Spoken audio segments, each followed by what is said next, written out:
આઈપીએલની final match Ahmedabad ખાતે રમાવાની છે પંજાબ અને બેંગ્લોર વચ્ચે. જ્યારે ફાઇનલ આઈપીએલ 2025ની મેચ રમાવાની હોય એટલે ક્રિકેટ રસિકોમાં ખૂબ જ ઉત્સુકતા છે. દેશ વિદેશથી લોકો આ ફાઇનલ મેચ જોવા માટે પહોંચી રહ્યા છે.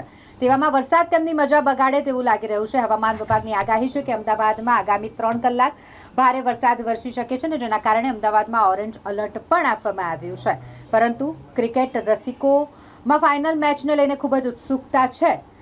વરસાદ વરસશે તો મજા બગડશે, પરંતુ લોકો ખુશ પણ ખૂબ જ છે, કારણ કે અમદાવાદમાં મેચ થઈ રહી છે બેંગ્લોર અને પંજાબ વચ્ચેની આ મેચ, જેને જોવા માટે બ્રિટનના પૂર્વ પીએમ પણ પહોંચ્યા છે. બોલિવૂડ એક્ટર્સ અને ટીમના માલિકો પણ આ મેચ નિહાળવાના છે. સાથે જ ઓપરેશન સિંદૂરની થીમ પર આજે સૈનિકોને સન્માનિત કરવા માટે ક્લોઝિંગ સેરેમનીની થીમ રાખવામાં આવી છે અને ત્રણેય સેનાના જે પ્રમુખો છે તેમને પણ આમંત્રિત કરવામાં આવ્યા છે. એટલે ક્લોઝિંગ સેરેમનીની સૌ રાહ જોઈ રહ્યા છે ને એના વચ્ચે હવામાન વિભાગની આગાહી કે ભારે વરસાદ વરસી શકે છે.